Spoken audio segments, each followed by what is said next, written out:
Professora Érica aqui. Hoje nós vamos dar continuidade aí ao nosso trabalho.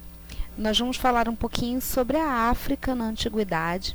E assim, é muito importante falar sobre os grandes reinos africanos da Antiguidade. Nós temos o grande erro hoje de só ver a África como um continente que possui dificuldades, né? Nós nos acostumamos erroneamente a ver a África como uma área que só possui dificuldades. E não é bem assim. A África é um continente gigantesco, com mais de 58 países, com centenas de povos diferentes na sua formação básica, centenas de línguas diferentes. E ao contrário do que se pensa, as pessoas ainda acham, né, que a África é um país. A África não é um país, é um continente gigantesco, e que durante muito tempo e até os dias de hoje sofre essa questão de preconceito, né? O preconceito por uma questão histórica, porque durante o período das grandes navegações, que a gente vai ver lá no 7º ano, vocês vão ver que houve uma negativação de tudo que vinha da África. Vocês vão entender isso mais à frente. Um preconceito estético, preconceito étnico, preconceito social, preconceito cultural. Mas hoje nós vamos ver que a África não é isso. A África é muito maior do que tudo aquilo que a gente está acostumado a falar, né? Quando nós falamos de antiguidade, civilizações da antiguidade, vem logo na nossa cabeça Grécia e Roma. E não sei se vocês perceberam que até agora a gente não estudou Grécia e Roma, né? Nós falamos de Egito, nós falamos de fenícios, de persas, de amoritas, assírios, caldeus. E até agora não chegamos na chamada Antiguidade Clássica, que é Grécia e Roma. Porque a minha ideia era desconstruir para vocês essa visão tradicionalista de que a Antiguidade é só Grécia e Roma. Nós temos, por exemplo, dentro do continente africano, o reino de Kush, a civilização Nok e o reino de Axum. Além disso, temos também o reino de Meroe, ou Meroe, né? E temos também um período que a gente vai chamar de período Napata. É muito importante que vocês lembrem que essas civilizações que nós vamos falar agora são tão importantes quanto qualquer outra civilização da antiguidade que nós já vimos ou que ainda vamos ver, né? A gente tem que parar para pensar um pouquinho que não é à toa se estudar os reinos africanos agora. Por quê? Esses caras tinham tecnologia. Aí você vai falar para mim, como assim tecnologia, Érica? Galera, tecnologia não é só pura e simplesmente computadores, telefones celulares, raio laser, o que for desse tipo. Tecnologia, como eu já falei isso para vocês em outros vídeos, tecnologia é tudo aquilo que vem para auxiliar o ser humano na sua sobrevivência, né, na manutenção da sua sobrevivência. Para vocês terem uma ideia, esses povos que nós vamos falar já trabalhavam, por exemplo, com irrigação. Áreas extremamente distantes de qualquer rio recebiam água desses rios através de canalização. Isso você vai ver no continente africano. Você vai ver no Oriente Médio, né, em civilizações que não eram consideradas por muitos como civilizações tradicionais, né? É importante que a gente lembre também que esses vários reinos africanos que nós vamos trabalhar tiveram formações políticas, econômicas e sociais extremamente complexas e bem estruturadas. Eles formaram grandes impérios poderosos, impérios que dominaram outros impérios, né? Então você tem aí uma organização social, política, econômica e até mesmo militar de grande porte, tá? O que nós não podemos esquecer é isso, que quando se fala de antiguidade africana, nós estamos falando de civilizações grandiosas, civilizações com uma cultura belíssima, extremamente rica no conceito cultural, né? Civilizações extremamente ricas no conceito cultural. E civilizações que passaram adiante os seus ideais, os seus conhecimentos, trazendo para a gente hoje informações que nós não teríamos se não fossem esses carinhas. Beleza até aí? Tranquilo? Bom, nós sabemos também que esses povos africanos são, na verdade, os grandes berços da estrutura civilizatória do mundo, né? Como nós já vimos em vídeos anteriores e até mesmo em aulas presenciais, a primeira referência arqueológica, né, e paleontológica que nós temos de vida humana se dá no continente africano. O fóssil humano, ou humanoide, ou humanídeo, né, como vocês quiserem colocar, mais antigo acontece, né, aparece para a gente dentro do continente africano. Então, nós temos o continente africano como base civilizatória humana, né? Por isso, daí a importância de se estudar esse continente. Nós vamos começar falando do reino de Kush, né? Vocês vão encontrar Kush com várias grafias. Essa que eu estou usando aqui, que é a grafia com K-U-S-H, a grafia normal que a gente vê nos livros, que é com C-U-X-E, tá? Também tem com C-U-X-I, tem com K-U-S-H-E. Então, vocês vão encontrar várias grafias. Qual delas está correta? Qualquer uma delas. Eu gosto de usar com K-U-S-H ou com C-U-X-E. São as duas que eu utilizo normalmente, tá? Mas isso aí é a minha forma de trabalhar dentro das minhas áreas de pesquisa. Então, vamos falar um pouquinho aí do reino de Kush. O reino de Kush ficava ao sul do Egito, né? Ainda seguindo um pedacinho do que era o rio Nilo, antes dele se dividir em outros 3 rios, tá? Ele vai ser uma região conhecida como a região da Núbia, tá? A região da Núbia, onde hoje fica o que a gente conhece como Sudão, né? O país Sudão, no norte da África, tá? Essa região, como eu falei, era banhada pelo rio Nilo, extremamente rica em jazidas de ouro, ferro e pedras preciosas, como principalmente as esmeraldas e os rubis, tá? Que são pedras extremamente caras, tá? É importante lembrar também que, além do ouro, eles também possuíam depósitos metalistas, né? Depósitos de metais muito ricos em cobre e estanho, que eram usados para a fabricação do bronze, né?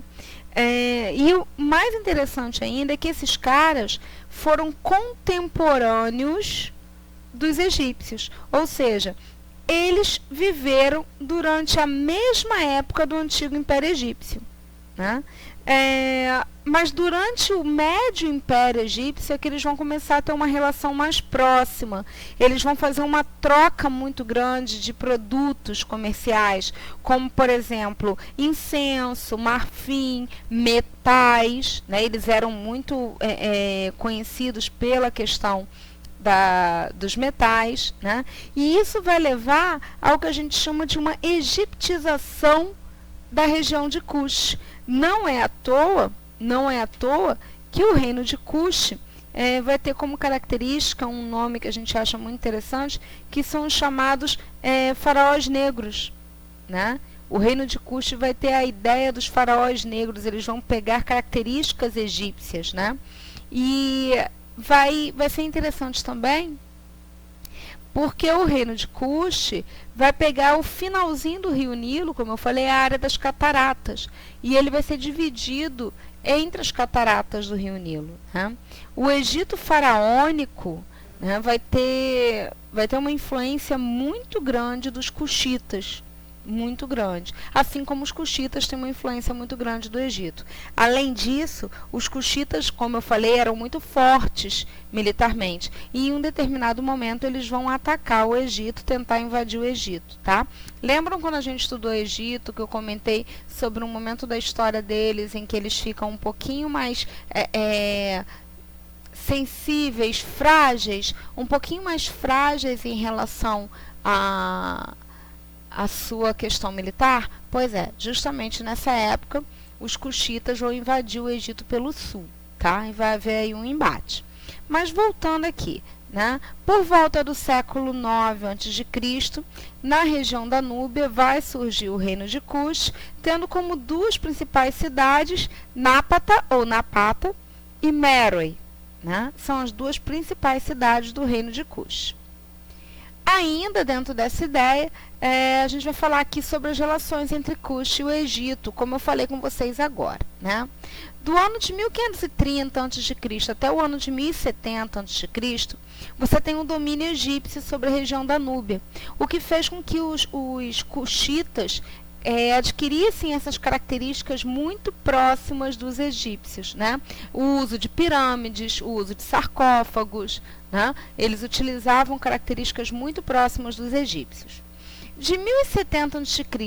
a 591 a.C., olha quanto tempo, gente. Vocês estão vendo aí que são 500 anos de domínio, né? Eu não estou falando de 10, 15 anos, estou falando de 5 séculos pelo menos.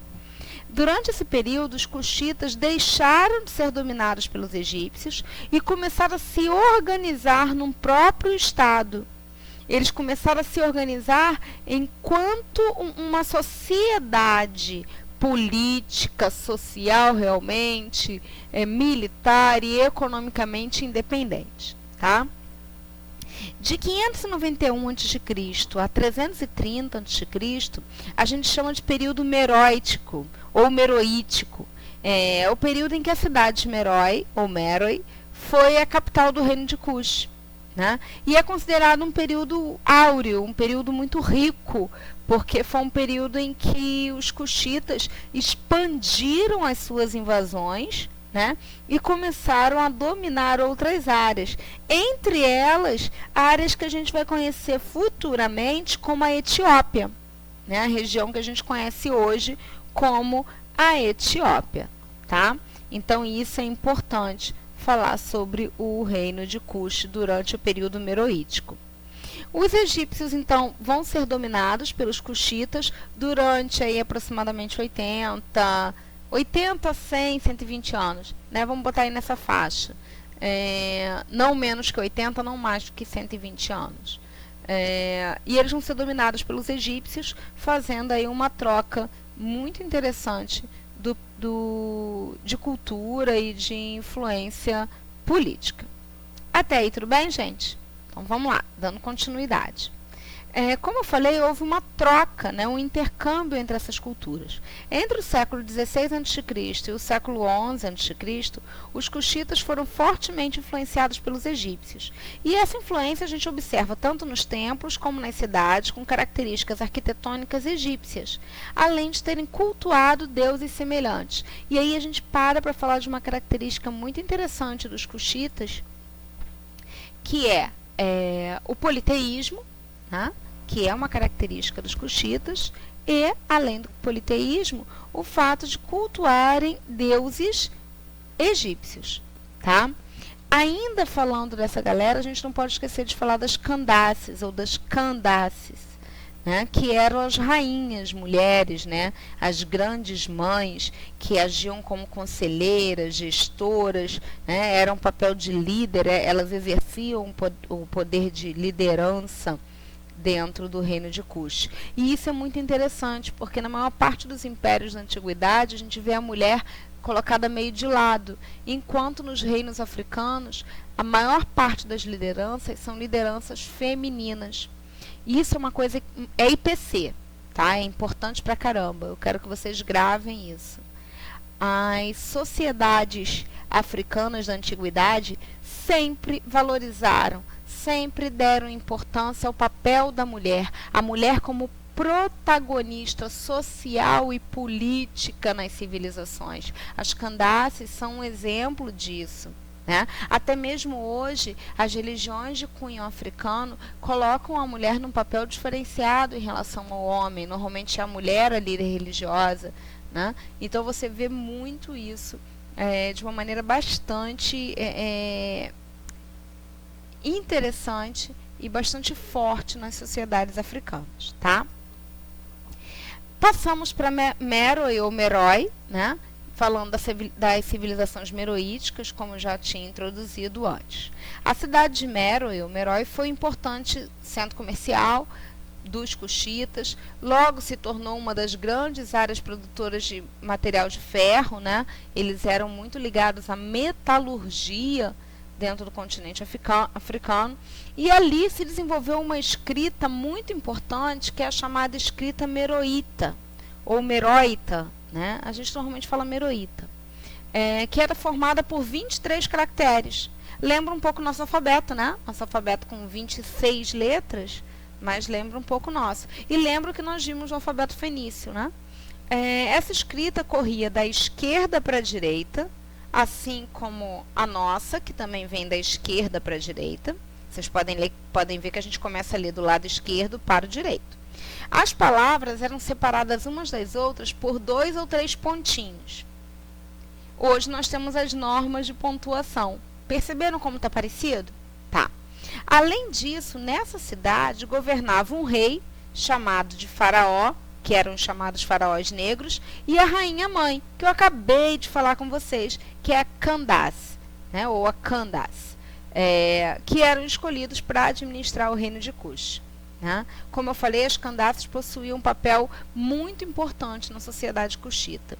Então, meninas, vejam como nós temos sim representatividade nas sociedades da antiguidade. E meninos, percebam a importância das mulheres nas sociedades antigas. Né? Então, vocês estão vendo como essa ideia de lutar por direitos das mulheres não é de agora? É uma coisa que vem da antiguidade, que era respeitado. Então, é uma coisa para vocês pensarem. Saindo da civilização cuxita, eu vou para a civilização Nok. Né? A civilização Nok, ela é considerada um destaque dentro da metalurgia, do trabalho com metais. Né?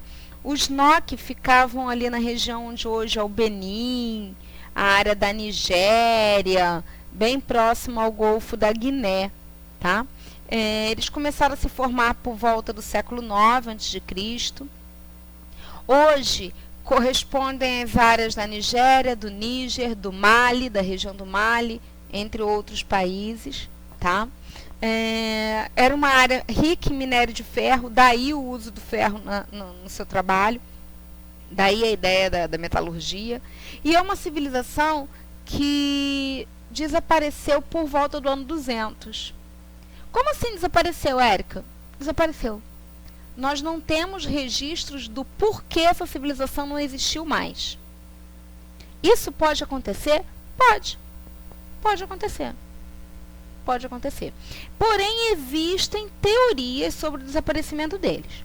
A teoria mais aceita diz que a grande quantidade de madeira queimada para a confecção das peças em ferro, porque você usa fogo para derreter o ferro e confeccionar as peças, então você tem que queimar madeira para fazer fogo, né?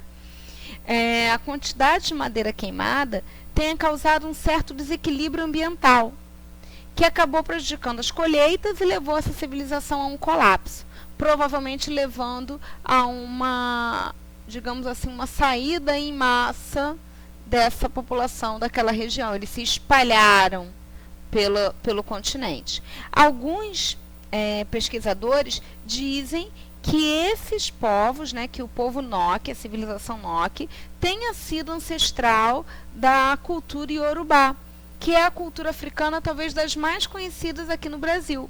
Né? As palavras em Iorubá são muito conhecidas aqui no Brasil. Angu, banzo. Banzo é tristeza, para quem não sabe. Né? Batuque. São palavras que vêm da cultura Iorubá. Né? A cultura negra no Brasil é essencialmente Iorubá e Banta, né? que os Nok provavelmente eram ancestrais dos Yorubá. Chegamos também no reino de Axum.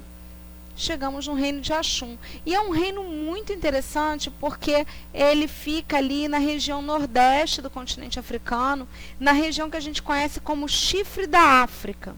Hoje, o Chifre da África é uma das áreas mais complicadas de se navegar no planeta.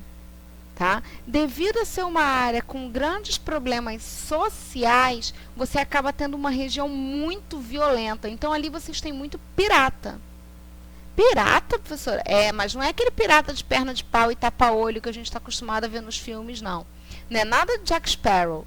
Né? São piratas que atacam grandes embarcações para pegar essas mercadorias hoje em dia e venderem por valores diferenciados e conseguirem lucrar em cima disso. Essa região de Chifre da África faz ali uma divisa com a Arábia Saudita, tá? A região do Iêmen e tal. Então, o reino de Axum ficava onde a gente hoje consegue identificar como a Eritreia, Etiópia, Somália, Quênia, né? Essa região aí que é um pouco mais complicada, digamos assim. Ela pega uma área muito grande, tá? Aí no mapa vocês têm uma ideia do tamanho da área que o reino de Axum ocupava. Vamos falar um pouquinho sobre o Chifre da África, né? Os primeiros habitantes dessa região vieram da Península Arábica, né, que ficava do outro lado do Mar Vermelho. Vieram da Península Arábica, que ficava do outro lado do Mar Vermelho, e fez com que essa área começasse a ser ocupada e tivesse uma característica muito interessante de agricultura e pecuária, porque é uma área que você tem até uma terra bastante fértil, né? Que eram as principais atividades do século VII a.C. Porém, e também por influência dos povos que vieram da Península Arábica, essa região começou a ter força no comércio, né? O comércio era alimentado principalmente por caravanas, que vinham de outros locais, tanto de dentro como de fora da África. E isso fez com que aquela área começasse a ter uma movimentação comercial muito grande. E para isso você começa a desenvolver outras coisas, como por exemplo a escrita. Ora, se eu vendi alguma coisa, eu tenho que anotar quanto saiu de mercadoria e quanto entrou de dinheiro, ou de ouro, ou de prata, né? Então eu tenho que fazer anotações. Para isso houve um desenvolvimento da escrita. Além disso, com o comércio, as pequenas aldeias começaram a se transformar em cidades gigantescas. Cidades como o reino de Adulis e o reino de Axum. Até aí, tudo bem? Vamos lá. Vou falar dos dois reinos, tá?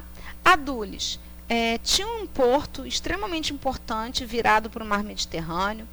Mandava mercadorias para o Egito, para a Grécia, para a Índia, para a China. E entre as mercadorias, ele tinha 3 bases. O marfim, que é do elefante, o chifre de rinoceronte e os escravos, a mão de obra escrava. Tá? Já o reino de Axum era localizado no interior, né? Adulis ficava no litoral e o reino de Axum no interior. Era também um grande centro comercial, porém ali você tem os mercadores passando, né? Eles usavam aquela área como passagem. E ali eles vendiam sal. Sal era muito importante. Quando a gente for falar de Roma, vocês vão entender a importância do sal. Ouro e plumas, peninhas de pássaros exóticos, coisas lindas, diferentes, maravilhosas, né? Que chamavam a atenção e tal. E além disso, Axum, por ser no interior, vai controlar o comércio entre Adulis e o restante da África, e entre Adulis e o Egito, porque eles ficavam fazendo tipo um pedágio, sabe? Para passar com mercadoria de um lado para o outro, pagava-se o reino de Axum. Então, isso fez com que esses caras crescessem muito economicamente. Além disso, o reino de Axum vai enriquecer e expandir seus territórios, dominaram o reino de Cush, que nós falamos no início, e dominaram as áreas vizinhas. Tá? No século XII, eles vão passar a fazer a cunhagem de moedas de ouro, prata e cobre. Vejam bem, eles vão fazer a cunhagem de moedas de ouro, prata e cobre. Eles vão começar a trabalhar com moedas, coisas que muitos países, muitos impérios de outras áreas do planeta não trabalhavam ainda. A população era politeísta até a primeira metade do século IV. E aí, nesse momento, o rei Anzana, eu cismo que ele é Anzana, vai se converter ao cristianismo e vai introduzir o cristianismo como religião oficial do reino de Axum, né? Mas vejam bem, não há uma perseguição a quem se mantém politeísta, tá? Porém, no século VII, o reino de Axum vai ser invadido e conquistado pelos muçulmanos durante a expansão árabe, que nós vamos ver a expansão árabe no finalzinho do 6º ano, início do 7º. Tá? Vocês vão ver quando eles vão ser invadidos. Até aí, galera, tudo bem? Tranquilo? Bom, é importante que vocês lembrem, quando a gente fala disso tudo, que valorizar a cultura africana da antiguidade é valorizar também as raízes brasileiras. Tudo que nós somos, tudo que nós vivemos, tudo que nós temos como questão cultural no nosso país, também vem do continente africano. Então, vejam a África com outros olhos. Vejam a África com brilho. Vejam uma África rica e poderosa. Era essa a ideia do vídeo de hoje. Então, aqui nós falamos sobre os reinos africanos da antiguidade. Galera, não tem como falar de todos, porque eram muitos, muitos reinos. Se a gente fosse falar de todos eles, eu precisaria de pelo menos 3 anos para isso. E talvez não fosse suficiente. Então, a gente vai falar basicamente dos que se destacam, né? E a gente vai ficando por aqui. A gente se vê ou se ouve num próximo videozinho. Beijocas!